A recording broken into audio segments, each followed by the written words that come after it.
All right, I cannot believe after me being a motorhead all my life, I have never done a 0 to 60 video in my new truck. So we're gonna pretend right now that we're stopping for a deer on the way home.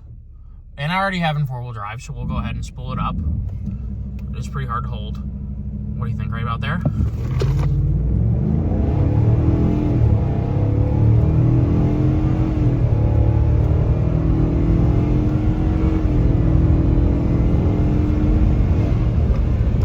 That was a little bit more than 60.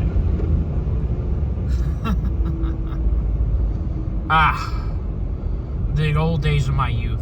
This is a very nice engine. This is a super duper nice engine. 7.3 is wonderful. I'm so happy that it's a thing, and I really hope that the aftermarket continues to do things with it, because this is a awesome engine. A lot of potential here. A lot of people are already finding the potential.